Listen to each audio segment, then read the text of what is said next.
This is the One Pebble Podcast. I'm your host, Kristine. Welcome to the One Pebble Podcast. It is my great joy today and honor, along with my son and co-host Harris, to be sitting down and visiting with Dr. Scott Abrams, a friend and a community leader that we've known for 20 plus years. Before we begin today, I want to read his bio. Dr. Scott Abrams is the medical director for CentraCare's Coordinated and Correctional Medicine Program, which provides medical care for those incarcerated in 3 local county jails and which coordinates follow-up care for those patients in CentraCare's Coordinated Care Clinic.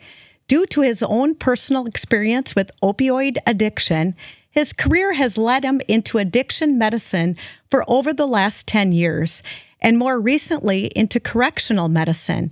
Board certified in both family medicine and addiction medicine, he is passionate about helping the addicted, incarcerated, and underserved find recovery and healthy living. In his current role in correctional medicine, he's written CentraCare's policy on medication-assisted treatment in jail, which directs care for patients while they're in jail and after they're released. Dr. Scott, welcome. Thank you so much for sitting down with us today. Before we hear your story, we would love to hear a little bit about what you're up to these days, personally and professionally. And something I definitely want you to touch on is I know you love CrossFit. So tell us what you're doing and please share with us. It's so lots of yard work, just getting grass to grow and doing a lot of outside stuff. Just happy to be outside and enjoy being outside and enjoy working. Work has been great, different time of year, but it's still always a job to do at work, and so that doesn't let up. And then, of course, CrossFit. I can't not talk about CrossFit, you know how we are. And so, we just finished another qualifier for a competition in the fall and qualified for that. And so looking forward to a competition in the fall. Will you have to travel for that competition? That one is in Indiana, right? Okay. Yeah. I'm amazed. You're still young, but not everybody your age is doing CrossFit. And I know you've been at this for a long time, and it's an absolute passion of yours. It's been good for me. It's been healthy to the discipline and just working hard at something. Fortunately, I am not young, but fortunately they have age groups, and so I can compete against people my own age. I don't have to compete against the kids because I can't keep up with them. So now, don't be humble. Tell us about any awards in CrossFit or any claim to fame no claims pull-ups. to fame. What is your favorite part of CrossFit? I like gymnastics, so hanging from the pull-up bar. It's kind of enjoy that kind of How thing. How about the Memorial Day Murph? The Murph, we did the Murph. So the Murph is running, pull-ups, push-ups, and air squats, and a whole bunch of everything. And so, we did it. It was a lot of fun. So, is it like a time? You just do it. Yeah, you do it at your own pace. It took me 40-some minutes. So, but it's always a fun workout. So run a mile, do a bunch of stuff, run another mile. Yeah, it's a good time. Good community. Dr. Scott, before we begin and hear your story, I want to tell you and I want to tell the listeners something that didn't take me long at all to think about. When I think about you, and again, our family knowing you for 20 plus years, if someone came up to me and said, what are 2 words that you would use to describe Dr. Scott Abrams? Immediately, I would say humble and likable. Humble and likable. I've always appreciated all that you've attained in your life and who you are. And you're so humble. You have time for everyone. You never come across better than the next. And I love how you go through life so humble. And I can honestly say, Harris, I'd be hard-pressed to find someone that doesn't like Dr. Scott Abrams. And so I mean that. I want you to receive those words. And it's something that the community and myself and our family has really admired in you. The next thing that I want to say before we hear your story is this. We're mindful that we know of people firsthand that have lost their lives to opioid addiction. And our sincere sympathy and our hearts go out to those families near and far. We know of people right here in our own community and of course, plenty of people across the world. And our goal with this story today is to inspire, to educate, to encourage, and to help people. And so thank you so much for agreeing to share with us. It means the world to the listeners, and you're making a difference in the lives of others. Harris, before we hear Dr. Scott's story, is there anything that you'd like to add? No, I'm just really excited to hear the story. And like you said, inspire people and educate people. Would you share your remarkable story with us? Thanks. Well, you're very kind. You're making me blush. But thanks for having me. This is a great opportunity. So you just want to hear the story? Please. Right. And we'd like you to actually go into great detail, share whatever you're comfortable sharing. And we'd like you to start from when you were a little boy and the home that you grew up in, and just give us context from the very beginning. All right. I ask any questions you want. I'm an open book. I'll try not to go into too deep a detail. Grew up small town, South Dakota. My father's a pastor. My parents were loving. Great home. Great home life, small town. I can't think of a more idyllic childhood. I mean, nobody's perfect, but I had it pretty good. And so didn't have a lot of childhood trauma or terrible things happen to me. Grew up in church, and so always believed in God. I don't remember not believing in God. My faith has always been a part of me. Now, what that's meant has certainly evolved over time. And I think growing up in that environment is good, and I'm thankful for it. But at the same time, you have a little bit of a skewed view of the world. I remember really understanding that anybody who struggled with drugs or alcohol were like really bad people, right? Like I remember seeing a guy in our church that was smoking one time downtown, and I was like, I thought he was going to hell, and just so that was my mindset, just that anybody that struggles, and so anybody that struggles, not a Christian, and anybody that's a Christian doesn't have struggles, and my parents were, I mean, I'm sure they weren't perfect, right? But in my mind, they didn't have any struggles, and so that was really my mindset. Then growing up, and I was a good kid. I didn't get in trouble. I didn't do a lot of crazy stuff, but I certainly recognized that there was a lot of stuff in life that I wanted to experience that like God didn't want me to do. And so God became this kind of like a killjoy, like he's taking away all the fun stuff in life, like I want to do all this stuff and I can't. But if I have a boring life here on earth, I guess I'll get to have a good time in heaven, And so that was kind of this view of faith that I had. And so went off to college and So part of the evangelical background, of course, is we very much believe in the forgiveness of Christ, and so pretty quickly put two and two together that I could do what I wanted and just ask for forgiveness later, And so that's my mindset going off to college, and so go off to college and do some of those things I wanted, and then feel guilty and ask forgiveness later, and it wasn't terribly destructive at that point. And then I hit medical school and had to have a thyroid surgery and. Had opioids for the first time, had hydrocodone in, and had alcohol, had tobacco, but hadn't had opioids. And all of a sudden, it was euphoric is the best way to describe it. And I think everybody has everybody has their struggle. And my wife has had surgery and had opioids, and she's like, "That's gross. I don't like that feeling." And I'm like, "What is wrong with you?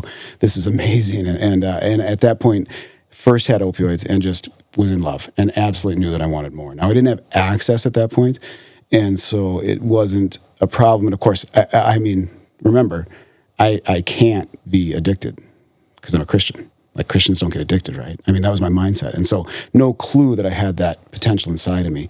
And so I didn't have access at that point, but then went off to residency. So that was my last year of medical school. Went off to residency and got my license, and now my friends have licenses. And this was back in the day when we treated pain aggressively, and opioids didn't hurt people, and they didn't make people addicted if you were giving it for pain. And I always had some reason, I always had some injury. I had lots of knee surgeries and pains and aches and whatever, and so had access, and so started exposing myself, right? Like, so our brain wants something, we repeat if we can, we repeat the experience. And so, and that's how addiction develops, right? We repeat a pleasurable experience often enough, and then it rewires the pathways in our brain. And now soon I can't not act this way. So that was residency. That was last year medical school residency. That was the beginning of things. And then that grew slowly over 15 years. And a couple of times in there, realized I needed to confront this, was confronted with my own behavior by some others, and then did outpatient treatment a couple of times. And then 2014, so this is 15 years into it, it's from 99 to 2014. 2014, I'd worked on getting sober, but my idea of sobriety was stop using drugs so that other people notice. And so, just like I can always go back and just have, and it's like the alcoholic that wants to, just have one, and so I was kind of thought that I could just stop acting in stop addictive behavior, but still use the drug. And so 2014, I had kind of cut my own legs out from under me because everybody around me knew they shouldn't prescribe for me because I had a problem. And so that was the real disaster. Was I relapsed, found some pills, took them, and I remember holding the pills in my hand, hearing God tell me, don't do this. This will end badly. And I remember telling God, I can get away with it. My wife won't know. You have to forgive me tomorrow. I'll just ask forgiveness and it'll be fine. And I took the pills and a bomb went off in my brain. And that was it. This is amazing. I'm not stopping. I don't know why I ever quit. I'm going to get more. And I didn't have any place to get more. And so got my own pen, got my own prescribing pad. And so that was the disaster. And so for the next few months, that was my pattern of behavior, was just to get my own pills. And of course, I mean, this is the stupidity of it. I mean, and this is the disease of addiction. What it does to your brain.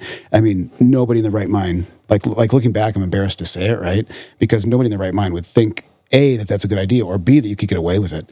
But it didn't matter at that point. I mean, I knew my career would be over. I knew my marriage would be over. I knew all the consequences, but I told myself I could get away with it, and I did not. And so a few months later, this was September of that year, September of 2014.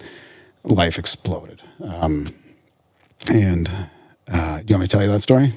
Please. All right. We want to hear that right. in great detail. This is the gory, painful part. I'll probably cry. But I knew, and I even prayed. I knew I was.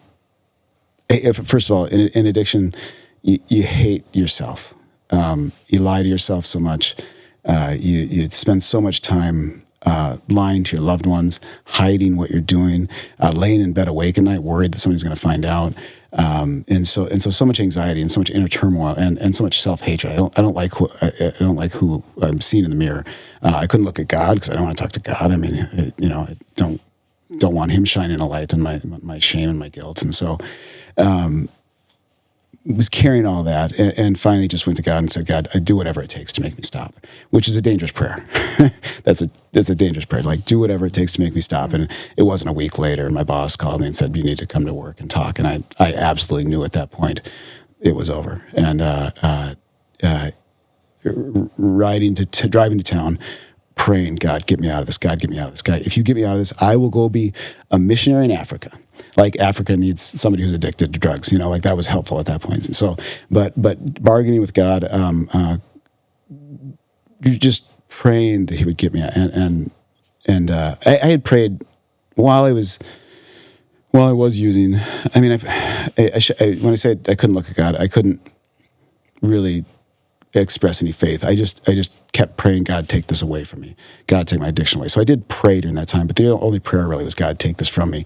And every time felt God telling me, and I never heard God talk out loud, but I always felt God telling me, okay, you really want to be done with drugs? Tell your wife. Go to treatment. Tell your boss. And I'm like, I'm not doing any of that stuff. That's crazy.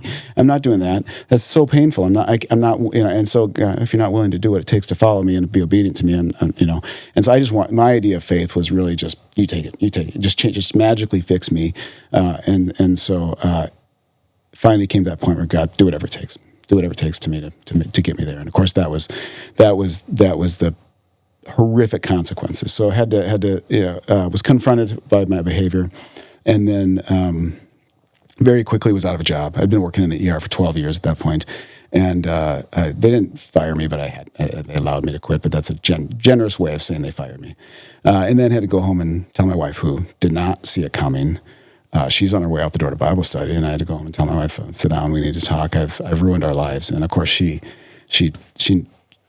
knew at that point exactly what I meant. She knew, she hadn't seen it coming, but she knew what I meant. And that was just absolute rock bottom, right? So that was the worst day of my life, and I'm sure the worst day of her life. And that was it. I was out of a job. My career was probably over. My marriage, she had said previously, if you do this again, we're done. And so we're done, and I can't put my kids through this, and I won't expose our kids to this. And so, if I had any hope of turning anything around, I had to figure out how to get sober and so off to treatment. So off to treatment at that point, and try to put life back together. Dr. Scott, I'm going to stop you and ask you a couple of questions before we talk about treatment. But was Barb the hardest person to tell? Oh, absolutely. Yeah, by far. Yeah, that was, and there's, I lied so many times. It's like, but there's no lie. You can't lie out of this. You can't, there's no way, right? I lost my job. It's like, she's not going to know. So I had to go home and tell her, and that was the absolute worst. And of course, we hurt the ones we love the most, right? And so, that was, I hurt a lot of people, but that's the worst. I can say today that I'm thankful for where my addiction brought me, but every time I say that, I think back to that day, and here's where I might cry. I'm not thankful for what I did to her, right? So that was terrible. Trust was betrayed. Her marriage is over. Embarrassment. My name was in the paper. It was horrific. Yeah. You mentioned forgiveness at the beginning and kind of having the cycle as a young Christian of just rebelling and then seeking forgiveness. And then fast forward 15 years later, and through your journey now, how has your perception of forgiveness changed, and how does God work in a forgiving God, still believing that, but seeing it differently? Yeah, I think there's, I don't know, this is a theological discussion. I want to say there's levels of forgiveness, but I believe that as I've accepted Christ as my Savior, I'm going to heaven, right? I don't think that any sin I commit today or tomorrow is going to stop that, right? But my relationship with God is a relationship, and I can distance ourselves, and I can put stuff between us, and that doesn't mean He doesn't love me. It doesn't mean I'm not forgiven eternally. But I think with any relationship, if I do something horrible to you today and say I'm sorry, and then I do the same thing tomorrow and say I'm sorry, and I do the same thing again, I'm sorry. Will you forgive me? Well, what does that mean? It just means that you're not really sorry. That's not repentance. And so I think forgiveness, the thing I didn't understand before, is it really requires repentance, like turning around, like what am I going to do to stop this behavior? And so that's that's how I look at it today. Is when I find myself doing that thing that I have to ask God forgiveness for. Okay, do I really mean it? And if I really mean it, am I willing to do what it takes to stop? And that's painful often. To actually change behavior is really hard sometimes. But am I willing to cut that thing out of my life? Speaking of forgiveness, you're married to a rock star wife. And that gift has gone both ways, Dr. Scott. You have also been a rock star, even through the drugs. And we couldn't be more proud of how you've turned this pain into tremendous purpose. And you have amazing kids. We celebrate your family and extremely proud of the purpose that you've all put and decided to stick together for God and for the kingdom and the community. And we sincerely could not be more proud of you, your beautiful wife, and the amazing kids that you have. I want to go back to that day in September in 2014. You had mentioned that you had hated yourself within the drugs. When you knew the day was coming, but when you were caught that day, so to speak, or that pinnacle day that you were called into work, you came home and you told Barb, was there also a sense of relief that day? Like, oh my goodness, you eventually knew the day was coming. Did you, as painful as that day was, we can't imagine, was there relief that day already or not yet, knowing that the secret was out and the bricks were falling off, so to speak? Yeah, I think immediately, no relief. Immediately, is just abject terror. I'm just, this is unbelievable. The thing that I mean, and it's so weird to think about, because I knew it would happen, but at the same time, kind of thought I could get away with it before that, and then, no, this is happening. And so initially, I just abject terror. Within a few days, though, once you've been through the most painful hurdles, I think really once I told Barb, my wife, I think once I told her, then I was able to start thinking, okay, I can now get rid of this. Yeah, I can get sober.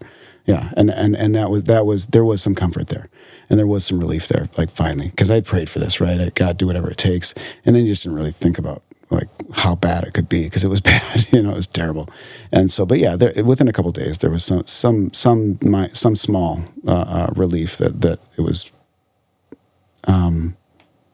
The drug use was over. The pain was just beginning, or I should say, the consequences were just beginning. Yeah, so that's a little of both. Tremendous shame and guilt, though, at that point, right? Like, everybody knows, and you just, want to hide from the world, and you can't. I tried, but yeah, just tremendous shame and guilt. But a little bit of relief.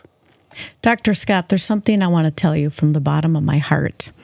I am a believer that all of our sins are the same in the eyes of God. The consequences might be different, but our sins are the same. I am no better than you. Harris is no better than you.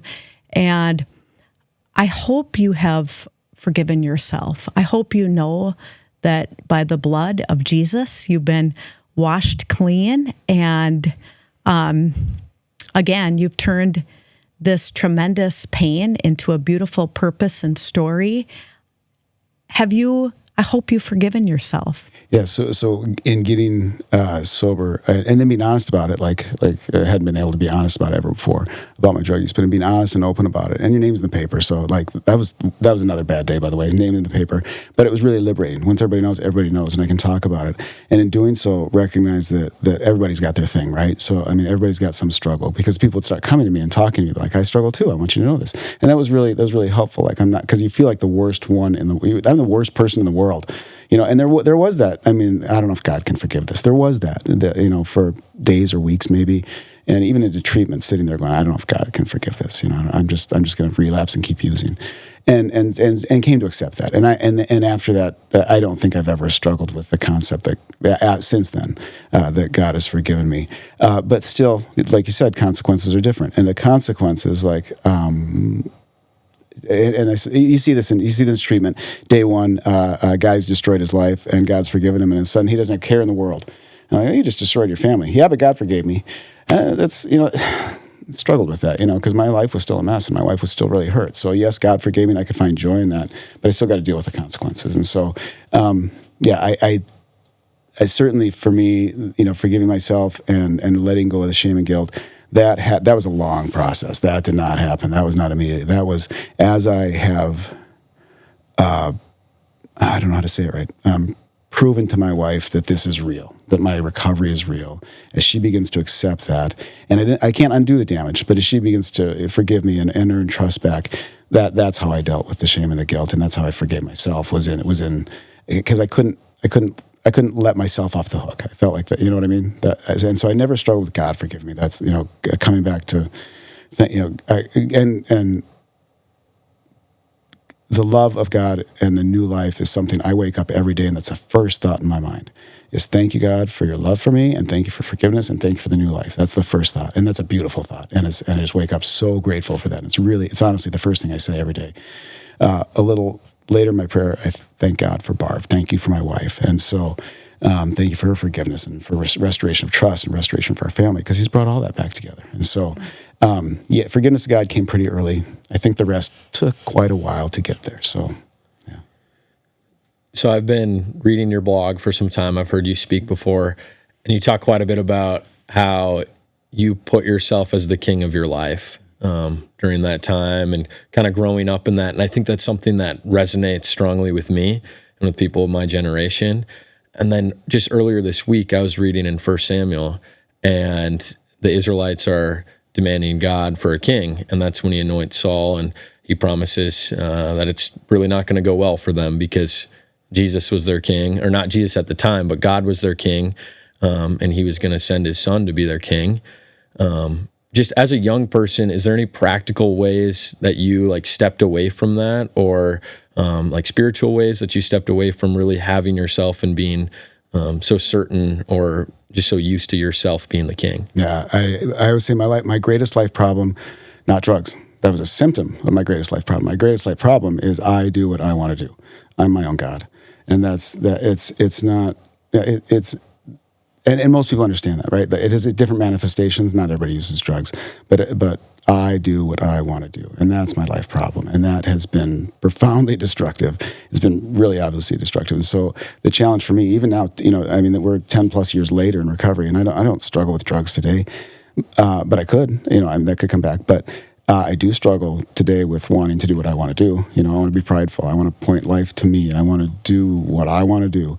And so I think that will always be a struggle, is to do what I want to do. So for me, I pray that prayer every day. Thank God for the new life. And then that whole first half hour praying is I have to point my life at God, because I make bad decisions when I do what I want to do. And I don't want to go back to that life. And so God, what do I need to work on today? What do you want me to do?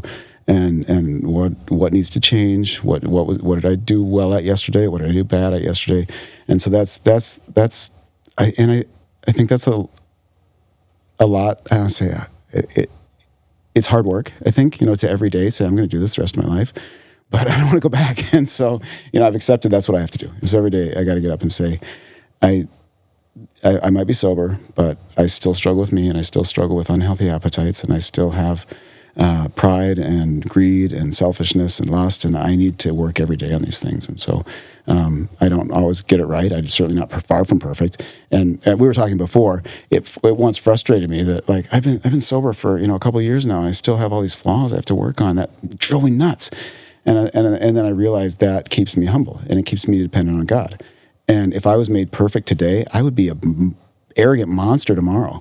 And I'd be self-sufficient. I wouldn't need God. And so God allows me to still have need and to still be dependent on him, and that's a good thing. And so as long as I see it that way, I don't have to live enslaved to those flaws, but I can allow them to point me to God every day. Wow. That's really inspiring, especially as a young guy who looks up to you and sees people in my life and myself and just really struggling with that. Just how can you do that just in your daily life and be really consistent with it and have like the long-term outlook of this is what I'm going to do for the rest of my life because I don't want to go back. Yeah, it used to drive me nuts that I have to work at not using drugs the rest of my life. And I just wouldn't do it. I'm just not doing that. I'm fine. And now I'm okay with it. I got my recovery meeting I go to once a week. And if I work in that the rest of my life, that's okay. I don't want to go back. I'll say to you, Dr. Scott, and to the listeners, I'll put myself first on the list, that I often struggle with what I want to do. And that's also one of my life problems. And I think as humans, that's just part of our humanity, and why we need Christ is we all, we have to fight against struggling with what we want to do. But what I'm so amazed at and so grateful for, when I think back to that September day in 2014, and I really think this is a great encouragement to the listeners, because your story is applicable to all struggle. And we all of us struggle, and I'm not equating some struggles to the struggle you went through. I think that is a very difficult struggle, but everyone in life has struggles. After that very difficult rock bottom day in September of 2014, here's what I'm amazed at, and I think is so inspiring for the listeners. You could have decided there was a fork in the road, and you could have decided to leave the community, stay on drugs, not fight for your marriage, not fight for your kids, not fight to be able to be a practicing doctor again, not fight for, number one, to be the Christ follower that you are. But that fork in the road you quickly decided, and this is the Dr. Scott Abrams that we've always known. And I'm equating it to CrossFit. You are a never going to give up, even when I hit rock bottom guy. And I love that you decided, you know what? I can be known for how I respond or known for the drugs. And bring us back to either that day that rock bottom hit or days later or weeks later when you decided there's a fork in the road. And again, I can leave the community. I can stay on drugs. I cannot fight for Barb and the kids. Or I'm gonna work as hard as I can to get healthy and then to make a difference in the lives of others. I'm making that sound easy right now in 2025, but tell us what that felt like. What was going through your mind and your humanness when you had a choice to make? I knew before that day what a mountain of work it was going to be to find recovery, and so that's why I was unwilling to do it. It was monumental. I mean, it was to me. It was changing everything about my life, and I did not want to do that, and I certainly didn't want to confess or tell anybody. And so I knew what, and change is really painful. And so I knew how hard it was going to be, and so I resisted it. At that moment, though, and it had to be made very clear to me, like you said, you can have this life or you can have this life. You can't have both. And when confronted with that, I was like, okay, yeah, I want that life. I want my wife. I want my kids. I want sobriety. I want my faith. And if I can get my career back, I did bargain with God, by the way, because in treatment I was. Had it out with God. I mean, just, God, I asked you to change me 1,000 times. You didn't do it. This is your fault. And God reminded me, I told you to follow me. I told you to obey. You wouldn't really to do it. And I was like, okay, I will do whatever it takes. And that was the beginning of change. When I will do whatever it takes to leave behind the old life and follow the new life. And God said, okay, here we go. I was like, wait. I want one condition. I want my wife back and I want my job back. And God's like, no, that's not guaranteed. And that was hard. That was like, why am I doing this? He's like, wow. You follow me because that's how you find the new life. And whatever that looks like, you find new life in me by following me. I don't promise you anything except it'll be better than where you were, And so that was, I tried to bargain with God, and He said, no, just follow me, and see what happens. And so at that point, became willing to say, I will do whatever it takes. And for me, the first step was getting up early every day to point my life at God and say, how do I not follow this? How do I follow Him? And so, that was the choice. And what am I going to do? I could have left town and tried to do that. I think I am grateful now that I stayed and people around me. I mean, people. You feel like everybody's looking at you and everybody hates you and everybody's looking down on you. People were so supportive. I mean, people were like, we're cheering for you. We want to help you. And professionally, I had other physicians say, we're gonna make this work. Come work with us. And that was life-saving, right? I mean, I still think of Ray Mellema, who called me up and said, come work with us, and thank that guy for, saving my career. And so, but yeah, I could have run. I could have, just said, forget it. But I didn't. I was so sick of the old life, and so I want to do the new one. And so I got to do whatever it takes to get there. Yeah. Tell us about the first day in treatment. What did that feel like? What was going through your mind? Nobody wants to go to treatment, by the way. Treatment's terrible. I mean, the only one who wants to go to treatment is the one who gets out of jail to go to treatment. Like, if I can get out of a worse situation to go to treatment, I'll go. But otherwise, nobody wants to go to treatment. And so I didn't want to go to treatment. And I tried to find the easiest, shortest, most comfortable treatment I could. And I found one that was like 21 days. And I was like, I can do 21 days. And so I told Barb, I'm going to go to this treatment, and my wife, and she said, that's fine, but when you're done, you're going to go to Teen Challenge. And I don't know if you know what Minnesota Adult and Teen Challenge is, but it's an urban program, not known for being particularly easy and comfortable. And so I was fine, I'll go. And so I had other wise people around me saying, go to Minnesota Adult and Teen Challenge. And so I went. It is an urban program. And on day one, I realized that there were people who were just out of jail, to come there, people who have been in jail, people who've done terrible things, drug dealers, and I don't belong here. this was a mistake. I shouldn't have come here.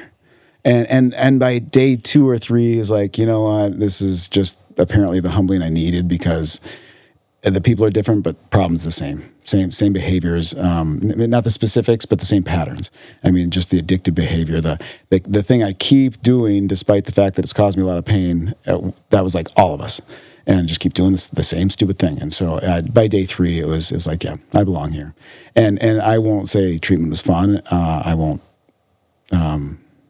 I'll never say I enjoyed it, but I needed it, and it was good for me, and I found transformation there. So it was good, but I don't ever want to go back. So. You said, Dr. Scott, that there was a day in treatment that you just had it out with God, and you told yourself, I'm guessing, I'm at the end of myself. And was that the day that you felt hope? Like, I'm going to lick this for real. I am, there's nowhere but up, and I'm going to lick this. Yeah. Yeah. I think week 1, probably, there was a younger guy that came up to me and he said, I'm on my 13th treatment. And I was on my 3rd, outpatient treatment twice before that, and feeling the same way, and he was in despair. Just, I can't change. Can God forgive this? And I was in the same place. And so I was like, I don't know. I feel the same way. I don't know if will I keep relapsing forever? I don't know. And so then maybe a week later it was, I don't know the exact date, but yeah, just absolutely just like knock down, drag out with God, just like, God, I'm so sick of this. And finally, that was in my mind. I remember saying, I will do whatever it takes. You tell me and I'll do it. And that was such a light bulb moment. It was just like, okay. So that was the defining moment between treatment 1 and 2 and treatment 3 was the... Yeah, being willing to be obedient, right? Yeah. I mean, before it was always on my terms. So I will do this on my terms and you fix me. You just magically fix me, and I'm not doing anything. I'm not making any sacrifices. I'm not telling anybody. I'm not talking to anybody. And all my rules, right? Like you have, again, the problem isn't drugs. The problem is do it my way, do it my way, do it my way. And so that was the point at which, okay, I'll do what you say. You tell me to jump and light my hair on fire, I'm doing it, And that was like, that was like, okay, this is what I have to do, and it's going to be different. And I came home knowing, I found recovery. I found faith. I found my faith in recovery, and my life is going to be different, and I'm not going back. Not saying I can't go back, because I know I could if I stopped doing the things it takes to keep my life pointed at God. Now, the flip side of that, it's I think a little funny now. I knew things were different. Like I was so convinced in my mind, and I'm like, Barb, I'm different. I'm a new man, And of course, 30 days of treatment does not undo 15 years of lies and deception and drug use. And so that was a realization that they're like, okay, I might be there, but Barb's not quite a believer in this yet. So we weren't quite back at. You've mentioned quite a few times hearing God's voice speaking to you. What are your ways of listening to God's voice? Yeah, I got to be careful. I've never heard an audible voice, but I think he speaks through other people. So especially if you surround yourself with people that are following God, and they're trying to speak into your life, like listen to that, right? So I would have to say that when I heard that thing, I was sitting outside under the trees. When I heard God speaking to me, it wasn't audible again. I mean, that was things people had been saying around me in treatment, right? These were other godly men who were speaking into my life, telling me these things. And so it wasn't like this, it wasn't like the first time I'd heard it. It was heard it from all around me. And so, but I think one of the greatest promises in Scripture is draw near to me and I will draw near to you. God wants this intensely personal relationship with us. And my father-in-law used to say before he passed away, the first thing you need to know about God is he's a person and you can know him. And you can know him as well as anybody else, better. And so you have to invest in that relationship. And so I had, at that point, been investing in that relationship so much that I think you talk a lot, but you begin to listen too, right? And so it's not, it's not an audible voice, but it's like, I know that's God telling me to do this thing. And I think, sometimes you can convince yourself, like, God says crazy stuff. Like you want something badly enough that you convince yourself God wants that too. God told me to, marry this girl. Well, that's just you wanting to marry the girl, So I think often, just like checking the thing you think God is telling you against, like, what you know to be true, right? Like, the Bible says this, but I think God says this completely opposite. That's not God. That's your own appetite, masquerading as God, or And so, yeah, that's a tough one. I have no doubt that God was telling me this, but I can't tell you that I heard his voice. I just knew that I was asking a question, and I've been seeking God, and I've been desperately pursuing the relationship, and I began to hear back. Yeah. So I think that's something that people sometimes struggle with, is they ask God questions, but then they fail to listen because they're not surrounding themselves with the community that is pushing them in the direction that God wants them to go. Yeah. And I think like if we have, a relationship and I do nothing but ignore you and do things that are hurtful to you, I'm like, hey, can you help me out? You're like, no wonder why Harris doesn't talk to me, or why he doesn't help me out. Well, and it's not that God's vindictive, but he's, draw near to me and I'll draw near to you. But if you put all this stuff between us and you do all this stuff that I tell you not to, it's going to hurt.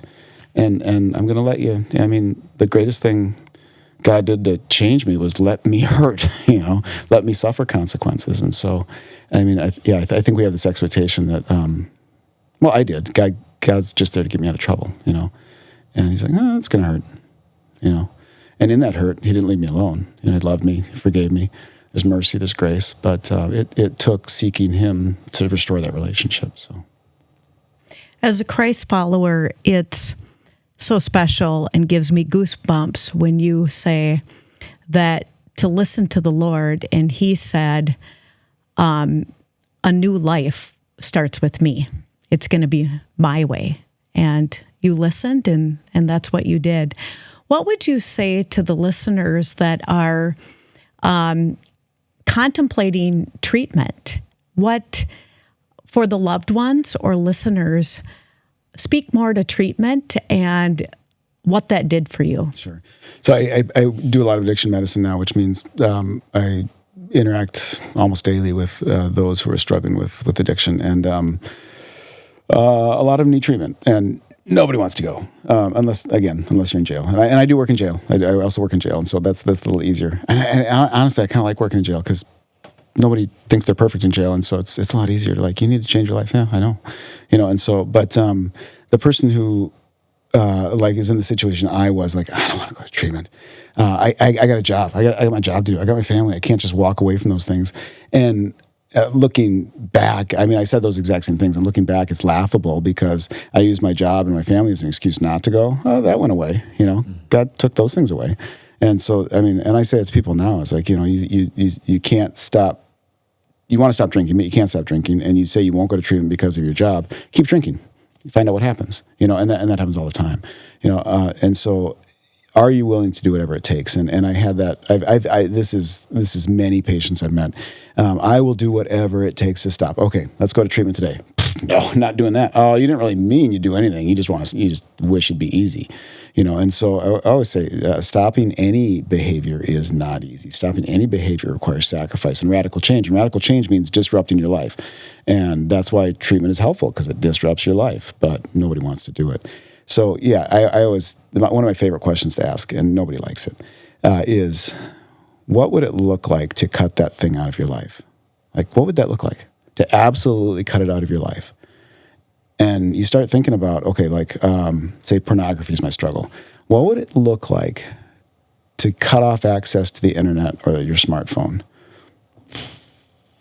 That's a lot, And so that's what the one addicted to drugs is looking at, is what would it take? It might take treatment, which is really disruptive. And so I ask that a lot, is just think about what it would take. And then, are you willing to do it? And if you're not, you're probably not ready, So it's been 10 years since you went through recovery, through treatment, and now you're kind of surrounded in that community still. How has the techniques changed or improved or what is like the future outlook on medical treatment or any kind of treatment?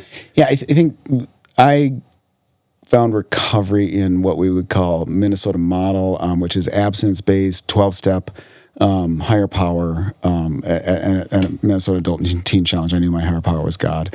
And I still very much believe in that. I think it's I think the 12 steps are taken straight out of the Bible, and I know who my God is, so I'm not worried about staying higher power. And I very much, when I can, point people to God. I think the part that I wasn't really aware of back then was kind of medication-assisted treatment. Like, there are medications that can help with this, and I think there's a whole discussion there as, are medications somehow faithless? And so that's a whole different topic. But yeah, I think my view has changed a lot over the last 10 years in that we now medications are much more readily available and much more accepted and much more, and we know from evidence that they can help. And so that's as becoming an addiction medicine physician, I've had to, it's just been new. It's just been different. So this has become part of my practice. It doesn't take away from the old. It doesn't. I don't think it replaces the old. I think using all the tools we have. I think that's treatment, 12-step programs, recovery meetings. Getting involved in your church. Are there medications that can help with cravings? Do we need to address your mental health? And might that involve counseling and medication? Sure. And so I think there's just a lot of things that I didn't know about or think about back then. Dr. Scott, you have said that you've kept a picture to remind you of the old days that you would never want to go back to. About 17 years ago, give or take, you ran a marathon with Harris's dad, my husband, Jamie. And I don't bring this up to make you feel bad. I bring it up for a couple reasons. You ran a marathon. None of us knew. Barb and I, the kids, were all there cheering you and Jamie on, and the Mickelson Trail Marathon in the Black Hills. And not in a million years would I have ever thought at that time that you were struggling with drugs. Jamie didn't know it. I didn't know it. And what I want you to speak to is you've kept a picture, you've said to us before, that's reminded you of that old life that you've never would want to go back to and how you felt the day on that marathon. But it reminds us, and we're part of the reason for the podcast is education and learning and being an encouragement to the community. There is people around us that we have no idea, professional people, neighbor people, older people, younger people, and I don't know how big of a problem opioid addiction is. But I think no matter where we are in this world, it would surprise us, people that are struggling with this. So speak to the marathon with Jamie. What did you feel that day? What was it like to be on drugs? What did that day feel like? And then talk about how prevalent this problem is or isn't for our learning purposes. Yeah, there's so many things there to talk about. That was a terrible day. It was a horrible marathon. I'd run a lot of marathons. And that's got to be the worst. I vomited from 13 miles to 26 miles. Every time I tried to drink water, I vomited. And the reason was I took a bunch of opioids, and I was not, and I wasn't in shape. So in my drug use, it's a surrendering to your appetite problem, and that didn't just mean drugs; it meant food. And so I was way overweight. I hadn't trained. I was not. I had trained some with your husband, but it was not adequate, and I was way overweight and out of shape. And so I had no business being on the trail in the first place. And then, of course, throw drugs on top of that, and so vomiting for the last 2 hours. It was terrible. I don't know why I finished. And by the way, I know you beat Jamie. No, he was way ahead of me. Bless Jamie's heart. He was way ahead. Was of me. he? Yeah, he was way ahead. That surprises me. Yeah, Sorry, Jamie. I don't think I beat anyone that day. That was a terrible day. And you said it. I had no idea. I had no idea you were struggling with that. And that's what we do, right? We don't want people to know our deepest, darkest garbage, so we hide it. We lie and we hide it, and it isolates us, and nobody. Everybody else looks perfect, you think, right? Like in your mind, like nobody else is struggling with this. Why do I struggle with this? And I mean, we think that about so many things, and if somebody could see in my mind, they'd be horrified, and so we all have our stuff, and nobody, nobody knows unless we talk about it. So yeah, I had hidden it, and it was a terrible day. And what was the other question? Oh, people. So yeah, so you'd be surprised, people around you. Yeah, I think finding recovery, that was shocking to me. How many people would come up and say, "I'm struggling with this," and it wasn't drugs; it was other things. It was pornography or gambling or even shopping, which I didn't realize was a thing, to struggle with shopping. Everybody's got their own thing, but you don't know it because I mean, we all have the idea of the addict or the addicted is the person underneath the bridge, like homeless, right?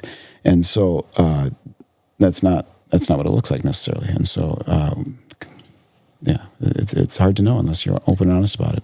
Yeah, you hear about like the opioid problem in America all the time. This is more of a scientific question, but is there a like future outlook of changing opioids or like a synthetic opioid that can possibly be less addictive or more friendly to the body? Yeah, so huge question. I'll give you a brief overview. Back when I was in training, pain was the fifth vital sign, and we were taught to prescribe opioids because people didn't become addicted if they really had pain, and so don't worry about it. And we know it's not true now. That was kind of the beginning of the opioid epidemic. We caused it, right? Like physicians, triggered that tsunami. Then somewhere in the 2010s, we began to address this, and so we cut way back on our prescribing. And I'm not saying we do it perfectly now, but we do it much better than we did 25 years ago. And so that's dramatically decreased. Then came the advent of fentanyl when cheap fentanyl hit the community, and this, I mean, profoundly addictive, profoundly dangerous. I mean, the overdoses just went, with opioids, skyrocketed, and so that's this, another wave of the opioid epidemic that we didn't cause, but now we've got to try to deal with it. And so, preventative measures, things that it's so counterintuitive sometimes, like giving people Narcan, and like I'm giving people Narcan so they can use drugs, but trying to save lives so that people can find recovery eventually, right? And so medications that can help, and so these are all new things that, again, I didn't know about 20 years ago, and wasn't on my radar. But what we've learned and how we've adapted and had to deal with it. As far as new pain medications goes, it's not easy, but there's so many different ways to address pain. And when we're motivated not to give people opioids, then we find them, right? And so, I mean, the necessity has taught us to do things differently. And so I had a knee replacement in 2022, and I'm like, I don't want opioids. And was it fun? No. Would I have, in the olden days, used that as an excuse to get opioids? You bet. But I got through it without opioids, and my physician helped me and gave me alternative pain medications. And so, there's lots of, it's not always easy, but there's many different options. As a physician, and someone that has been through the experience of addiction, how would you, from an educational standpoint, what would you say to our listeners? What can people learn from opioids? And what, like you said, there's so much there, and I wouldn't expect even you to have all of the answers, but how do we educate the listeners? How do we do this even better? And what does change look like for people?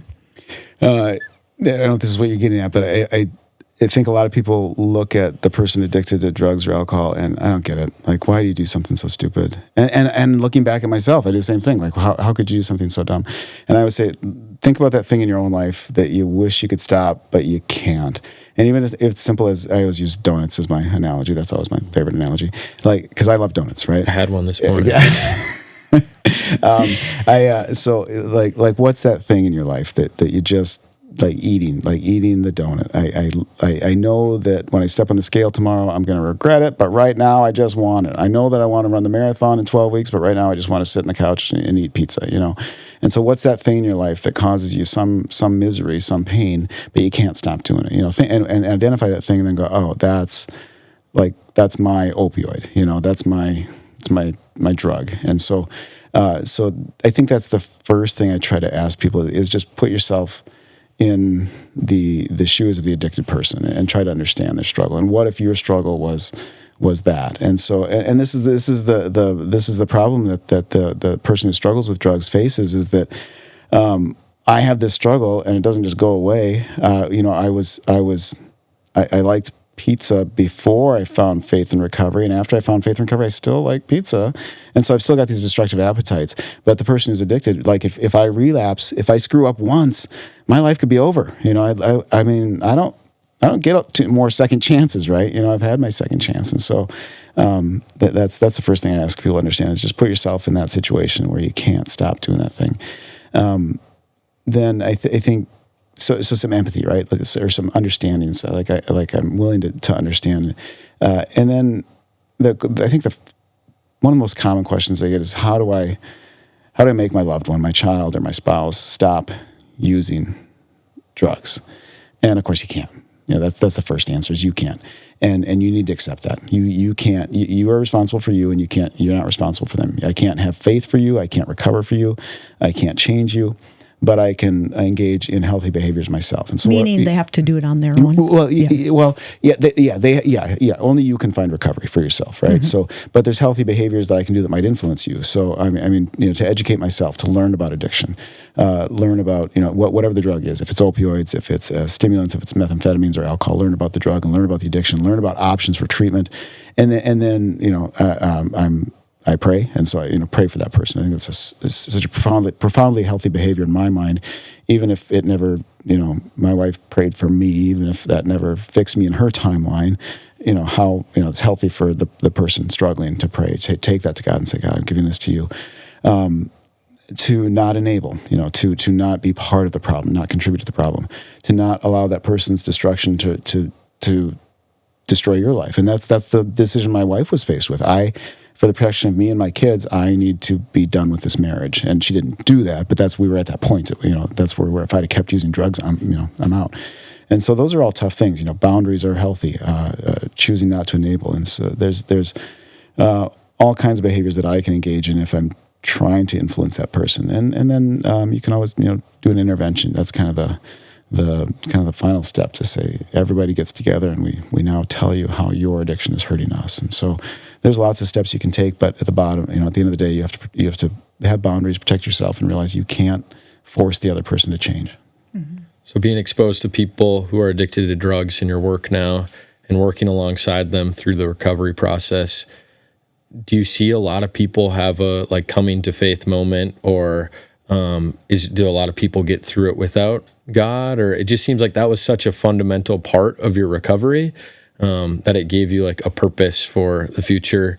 Is that something that a lot of other people who are addicted to drugs and recover go through the same turn to faith moment? That's a really good question, because I don't know that I gotta start thinking about this.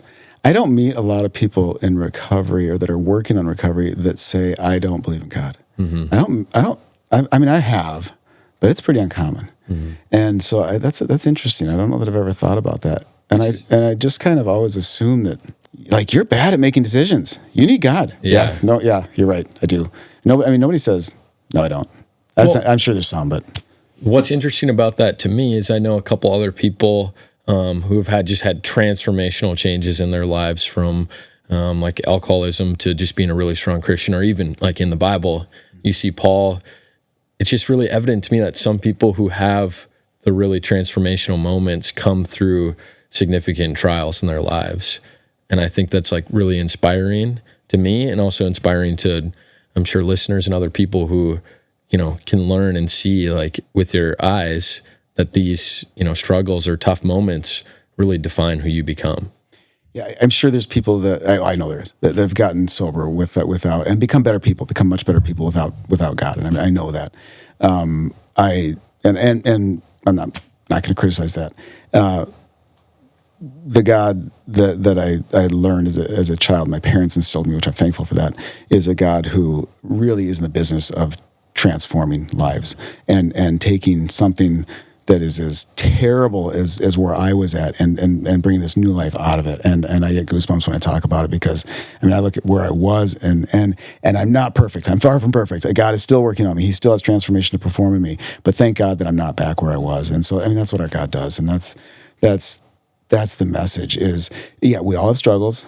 We've all done self-destructive things, and we all have these struggles. But I do not have to live enslaved to that struggle. If I follow God, I can live this. I can have this new. I can have this new life, right? And I don't have to be there anymore. And I can find joy and peace and life here and now. Like I when I was a kid, I thought the good life wasn't until I died and I went to heaven, and that's absurd now looking at it. I'm like, and I thought, oh, I can have the good life if I just do what I want here. And it's the exact opposite, of course. Yeah. I can have the good life here and now. This is eternal life, that you can know me, and that's what Jesus says is you can know me here and now. You don't have to wait till heaven to have the new life, and that's the promise of coming to faith, is that God can give us new life. Is that the inspiration for your book title? Yeah. So growing up, I really understood again that Christians don't have struggles, right? Like you come to Christ, and like the struggles are all gone, and like, and that's I don't know where I got it. My dad didn't teach me that, but it's absurd looking back. And so the book title is Freedom in the Fight. I can know freedom. Yeah, there's still a struggle, and again, I still have flaws. I still have need. But as long as I take that to God daily, I can find freedom daily. And I can find life daily. And I can find joy. Is it a struggle some days? Yeah. It's not always fun. But as long as that keeps me dependent on God, I can find freedom even in that fight. And the blog name is pretty similar. It's blog name. Faith in the Struggle. Wow, that's terrible. It's my own blog. I write it every day. Faith in the Struggle. Yeah, I mean, there is a struggle. Just let's be real, right? Yeah. Like life is a struggle, but I can know freedom, and I can know faith, and I can know joy and peace even in that. Well, can't believe I forgot my own blog name. No, I love it, and I have to say, what's so amazing is that although nobody wants to or tries to become addicted to drugs, nobody tries for that. But the freedom in Christ, the forgiveness from Barb, your wife, a person that I have a tremendous amount of admiration and respect for, and yourself equally, the forgiveness from your children.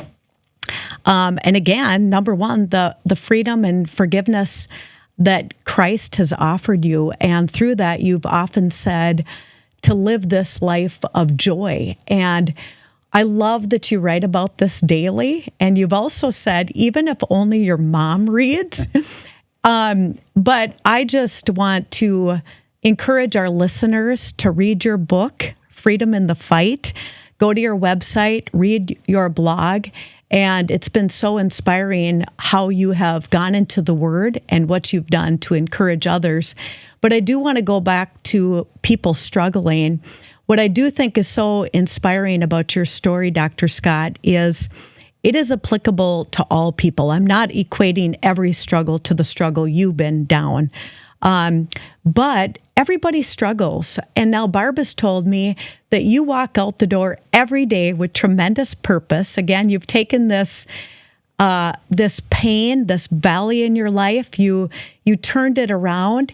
And you said, Lord, here we go. And we are going to make a difference in the lives of others. And you just live with joy and purpose. And you change lives daily and have a profound impact on lives.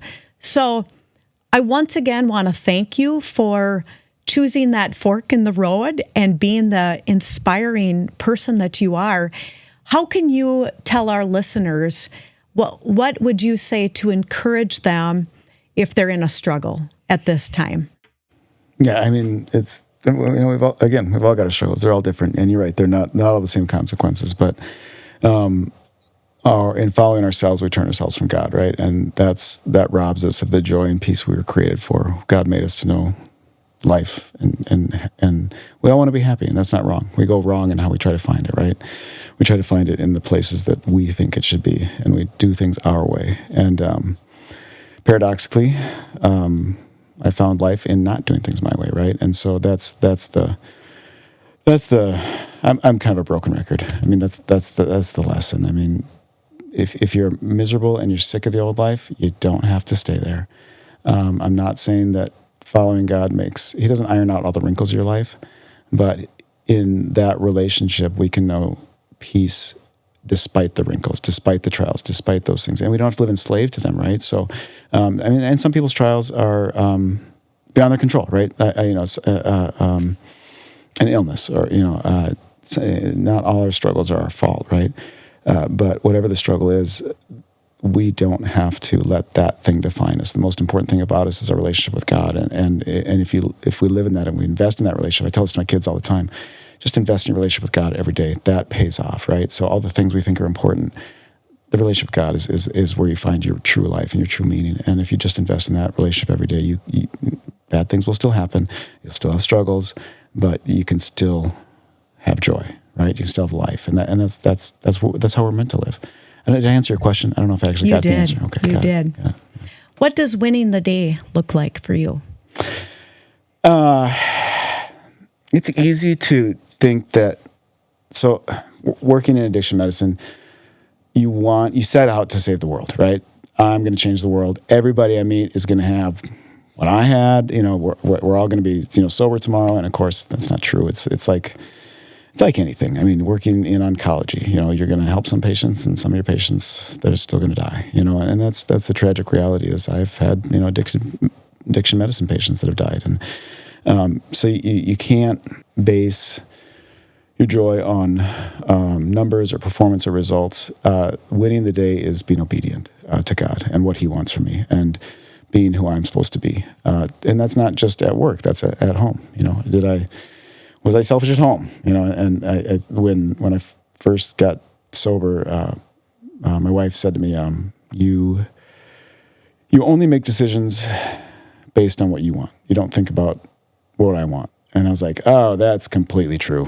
That is 100% true." And so, recovery has been not what does Scott want. What does God want? What does my wife need from me? And I don't do this perfectly every day. She'd be the first person to tell you that I still selfish, still do what I want to do. But winning the day is a good day is saying I can lay my head down at night and say I didn't do it perfect, but I did what God wanted me to do today. And whatever the outcome was, learning to leave that up to him. And that requires some faith. Is you take it, it's yours.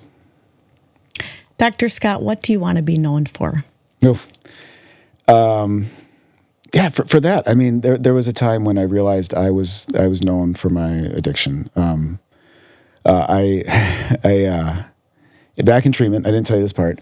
That day I had it out with God when God first said, "Follow me, abandon yourself every day, do what I want you to do." My first response was, "But I don't want to be a Jesus freak. I don't want to be a religious nut. I don't want people to look at me like that." And I think, again, I didn't hear this, but I'm pretty sure God laughed. I'm pretty sure he's like, you know what? You know how people see you right now? You are, and I'm going to use the word I said not to say, you are an addict. Like it was a pejorative term. Like this is how people see you. And that was like, oh, yeah, that's how people see me. And maybe being known as a Jesus freak wouldn't be so bad. Like if those are my two options, like I'll take it, And so now, yeah, I would wear that as a badge of honor if somebody called me a religious nut or a Jesus freak. I would say, yeah, if somebody sees my life and says there's a guy who loves God and knows God and who follows God, that would I'm gonna cry. So yeah. I want to tell you that, and you're not looking for my praise today, but I speak for countless people that do love you and have always loved you.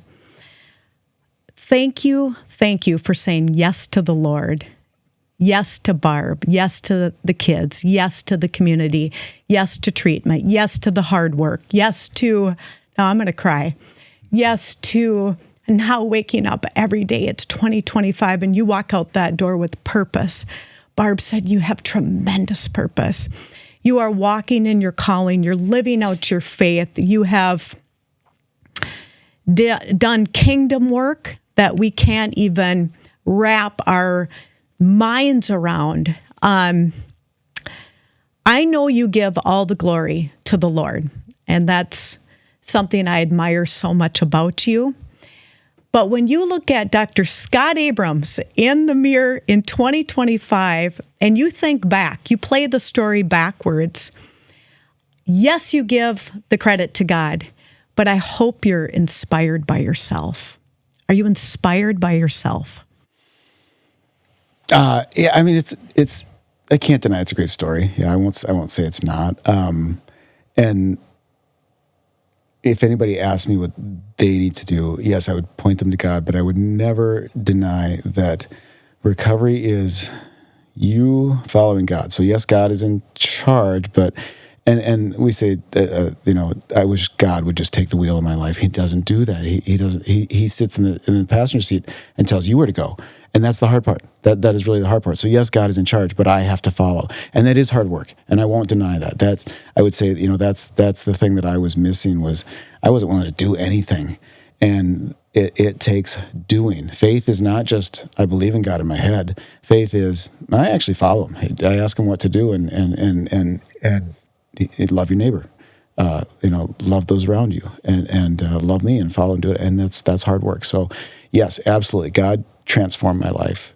Absolutely, He gave me an alternative to what I was doing before. But yeah, I won't deny that there was a lot of hard work, and I wouldn't tell anybody else differently.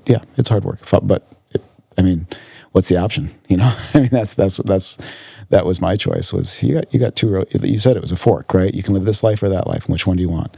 And so, yeah, that's when I became willing to, okay, I'm going to do this. And so it is hard work, but God doesn't leave you alone to do it. I mean, that's the beauty of it, that He walks with you every day. And the payoff, of course, the life, the joy, the peace of having the Spirit in you is better than any drug, right? So, yeah. I'm so proud of how you have responded. Number one, again, to saying yes to the Lord. Number two, to doing the hard work. It took hard work to live a clean and sober life from drugs, to cling to that amazing wife and her cling to you, and the gift of forgiveness. Again, what an amazing gift that you gave yourself, that they gave to you, and I admire you so much. You're a strong team for Christ, for staying together, and the amazing kids that you have. You really have been an inspiration to countless people. But the other thing I think about when I think of your legacy and response to pain in a really difficult journey is you could be eating donuts, you could have your feet up on the couch, and you could have not been, serving the incarcerated and underserved and all that you're doing as a physician and all that you're doing personally in the spheres of your life for people in the kingdom work that you're doing. But then you also decide, on top of it, I'm going to give people the gift of a book and the vulnerability to share this story. And so all those forks that you've been given, if we can encourage people, you keep taking the harder but more admired road, the right response road. So thank you, Dr. Scott, for writing this book, Freedom in the Fight. It is awesome. We suggest that everyone should read this. And if you're not struggling with drugs, it's applicable to all struggles. And we're so grateful for the blog that you so generously get up every day and do. You really have a gift of writing. That's one of many gifts that you have, the website that you have. But I thank you for the man you are, the Christ follower you are, the community leader that you are. And really, Dr. Scott, you'll never be able to measure your ripple effect through this story and the good that you brought this world. And we're so thankful.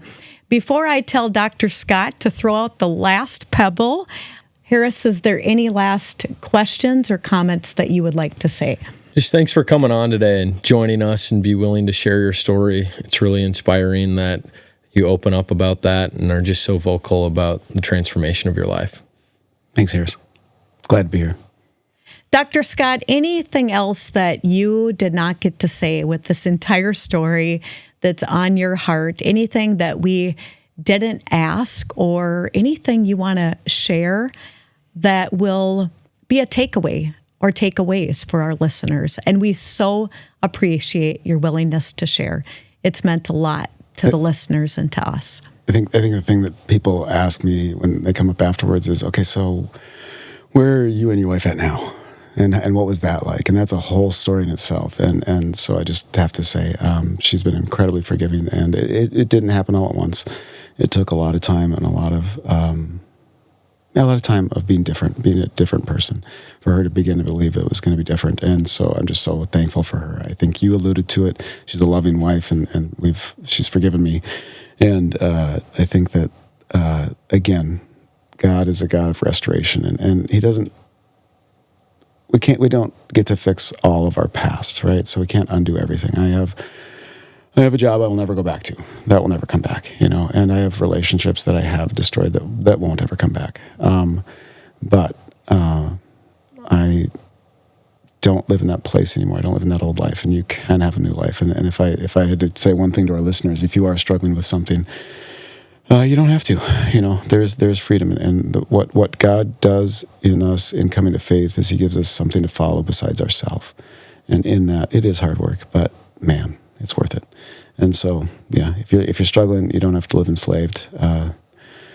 Turn to God and ask Him what He wants you to do, and then the hard part is doing it. But it'll transform you.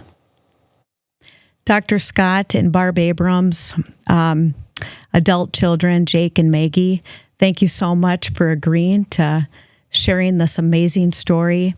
Lives are changed because of it. We're so grateful. Thank you for the difference that you make in the lives of others. Thanks for having me. This has been the One Pebble Podcast. One pebble, so many ripples. What will you do to make a difference?